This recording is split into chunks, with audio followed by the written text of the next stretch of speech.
Assalamualaikum. Nama saya Nur Hayati Teman.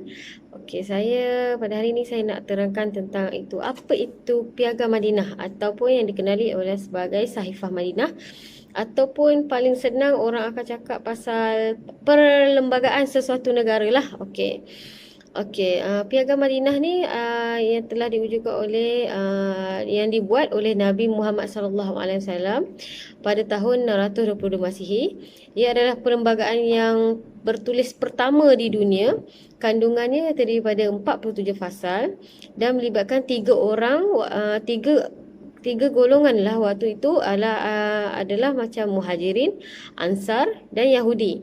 Okey, dalam masa sama 47 fasal tu adalah terbagi pada dua, iaitu hubungan sesama umat Islam adalah terdiri pada 23 fasal dan hubungan dengan bukan Islam Yahudi adalah 24 fasal. Ini perlembagaan ini adalah satu membentuk untuk peraturan yang berasaskan syariat Islam bagi membentuk sesebuah negara yang dikelola Daulah Islamiyah yang menempatkan penduduk yang berbilang bangsa atau kaum. Dalam perlembagaan ini adalah selalunya dia mengikut adalah dua cara, iaitu melalui Al-Quran dan Sunnah. Okey, tadi kita dah terangkan tentang Piagam Madinah, okey, ataupun Sahifah Madinah lah. Sekarang ni kita nak terangkan ialah apa itulah perlembagaan Malaysia yang kita ada, perlembagaan persekutuan lah. Okey, perlembagaan persekutuan Malaysia adalah sebagai suatu dokumen yang paling tinggi dalam pentadbiran sesebuah negara lah yang diwujudkan pada tahun 1 Ogos 1957 lah. Konteks hubungan etnik berkait rapat struktur sosial masyarakat seperti macam Bumiputera, Melayu Sabah dan Sarawak, dua Cina, India dan etnik lain lah macam Bajau lah. Okey.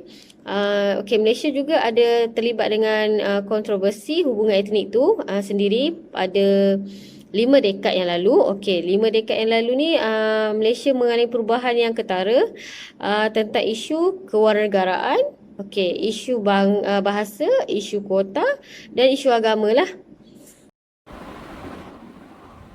Assalamualaikum warahmatullahi wabarakatuh. Alhamdulillah alamin wassalatu wassalamu ala asyrafil anbiya'i wal mursalin wa ala alihi washabihi ajma'in. Saya Muhammad Faidurida bin Yusof daripada kumpulan 8 bersama Nur Hayati binti Osman akan membentangkan kajian yang telah kami pilih, iaitu tajuk yang bertajuk Perbandingan Piagam Madinah dan Perlembagaan Persekutuan Malaysia dalam konteks hubungan etnik Malaysia. Pertamanya saya mengucapkan ribuan terima kasih kepada Ustaz Muhammad Afiq bin Abdul Razak, pensyarah yang saya hormati di atas kesudian dalam menerima tajuk yang telah kami pilih pada kali ini. Okey, bagi pihak saya akan membentangkan dari segi beberapa aspek setelah Nur Hayati telah bentangkan dari segi bahagian dia. Saya akan membentangkan yang pertamanya, kita lihat dari segi metod kajian, iaitu dari segi metod kajian yang saya telah pilih pada kali ini, iaitu saya menggunakan dua jenis kaedah, iaitu menggunakan data sekunder dan juga menggunakan sumber internet. Okey, data sekunder dan juga data primer. Okey, data primer ni iaitu antara teknik yang biasa digunakan ialah dari segi pemerhatian lah, pemerhatian terhadap institusi masyarakat di Malaysia bagi mendapatkan maklumat secara umum dan juga jelas. Kaedah kajian ini membolehkan saya melihat sendiri bagaimana piagam ataupun perlembagaan persekutuan telah mempengaruhi masyarakat di Malaysia yang terdiri daripada berbilang kaum. Okey, yang keduanya iaitu saya menggunakan data sekunder. Data sekunder ni contohnya saya menggunakan data-data daripada surat khabar, kebanyakannya surat khabar yang saya ambil adalah daripada surat khabar online lah. Yang keduanya dari segi buku-buku ilmiah. Yang ketiga dari segi saya ambil daripada internet dan juga laman web yang menerangkan berkenaan dengan aspek ini, dan kertas kajian yang telah digunakan dalam melihat kajian tentang hubungan etnik di Malaysia ini. Antara kertas kajian yang saya pilih iaitu yang bertajuk Implikasi Peruntukan Islam dan Orang Melayu dalam Perlembagaan Persekutuan Terhadap Hubungan Etnik di Malaysia, yang ditulis oleh Nazri Muslim. Okey, seterusnya saya pergi kepada dapatan kajian. Saya telah memilih tajuk Perbandingan Piagam Madinah dan Perlembagaan Persekutuan Malaysia dalam Hubungan Etnik sebagai kajian saya.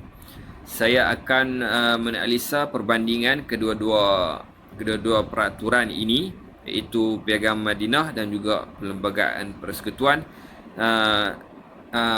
yang lebih kepada hubungan etnik lah. Saya akan menghuraikan dari segi perbezaan, dari segi sumber, isi kandungan, kelompok yang disasarkan dan juga tujuan ia digubal. Seterusnya kita lihat kepada persamaan Piagam Madinah dan juga Perlembagaan Persekutuan. Piagam Madinah dan juga Perlembagaan Persatuan, kita lihat dia punya kesamaan dia. Okey, yang pertamanya kita lihat kepada Piagam Madinah. Dari segi kesamaan antara kedua-duanya, Piagam Madinah ni yang pertamanya ialah dari segi kebebasan beragama. Dalam Piagam Madinah ia menyebut fasal yang ke-25, kaum Yahudi Bani Auf ialah satu umat dengan orang yang beriman. Orang Yahudi dengan agama mereka dan kaum muslimin dengan agama mereka. Jadi dua-dua boleh mengamalkan agama masing-masing, Yahudi dan juga Islam. Dua-dua boleh mengamalkan sendiri. Itu adalah persamaan dari segi kebebasan beragama. Dalam Perlembagaan Persekutuan Malaysia ada 3 aspek, 3 perkara yang disebut berkenaan dengan kebebasan beragama ni.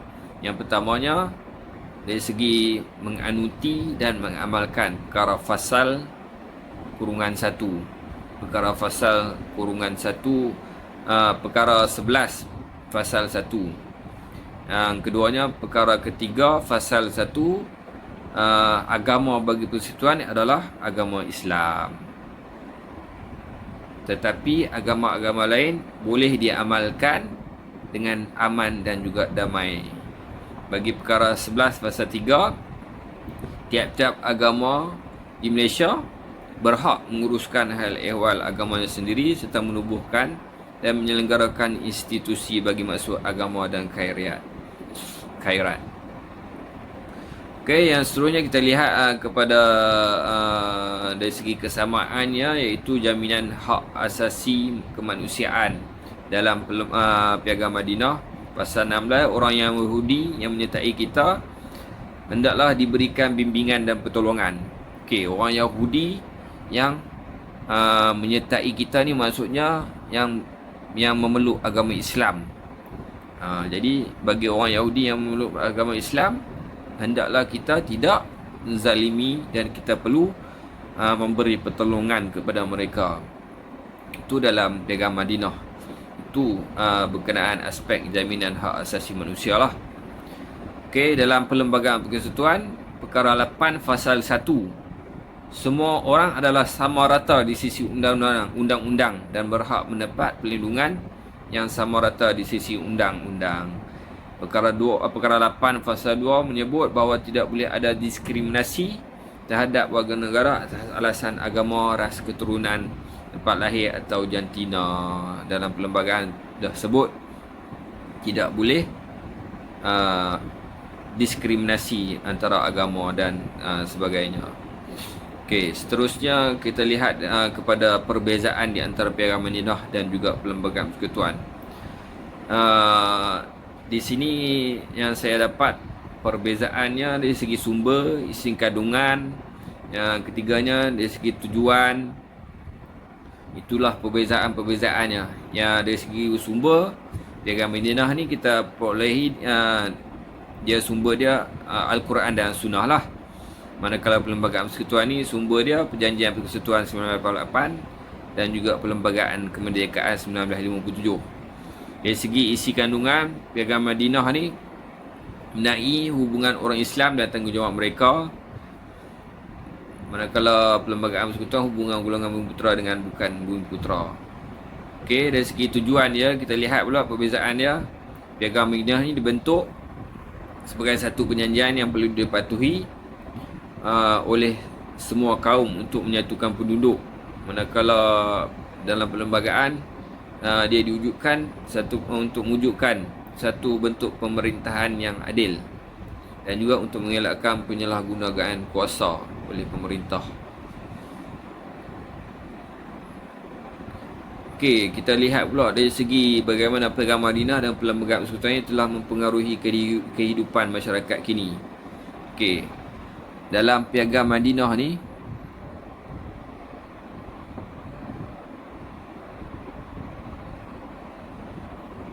Piagam Madinah telah menjadi sumber perundangan yang menjadi panduan dan pedoman kepada terbentuknya perlembagaan yang lain.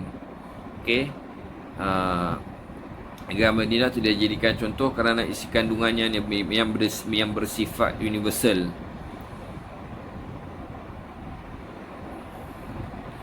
Sebagai contoh yang kita boleh lihat dalam Piagam Madinah, kaum Ansar dan Muhajirin telah berjaya disatukan dan mereka juga telah bersatu dengan erat tanpa menimbulkan sebarang isu yang mampu memecah belahkan persaudaraan mereka.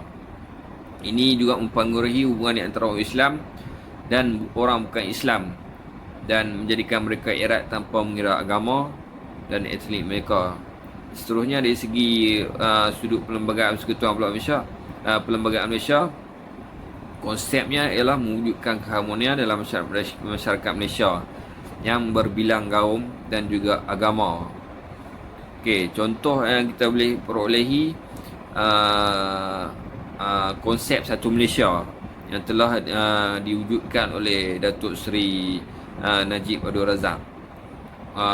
Ini adalah orang kata konsep untuk menyatukan kaum lah antara orang Cina, orang India dan orang Melayu. Jadi konsep Satu Malaysia ni untuk menyatukan satu bangsa tanpa mengira pelbagaian etnik lah. Yang keduanya kita lihat contoh di Malaysia pada masa kini, iaitu Wawasan Kemakmuran Bersama WKB 2030 yang merupakan iktizam menjadikan Malaysia sebuah negara terus membangun secara mampan seiring dengan pengagihan ekonomi yang adil. Okey, yang terakhirnya iaitu kesimpulan yang dapat saya simpulkan mengenai Piagam Madinah dan juga Perlembagaan Persekutuan, khususnya kepada etnik lah. Kedua-duanya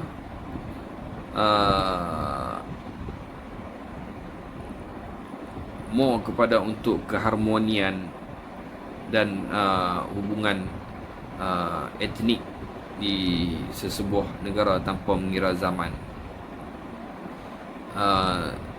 Masyarakat terutamanya perlu mengikut peraturan yang telah ditetapkan di pada zaman Rasulullah. Dah wujudkan Piagam Madinah untuk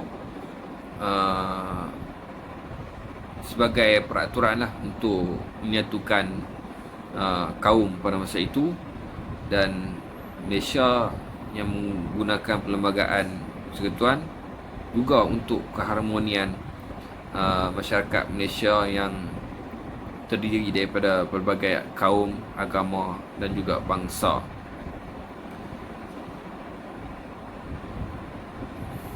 Okey, itu saja yang dapat saya bentangkan pada hari ini.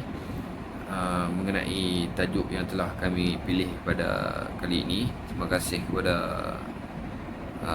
Ustaz di atas kesudian mendengar kami punya pembentangan ini. Sekian, Assalamualaikum warahmatullahi wabarakatuh.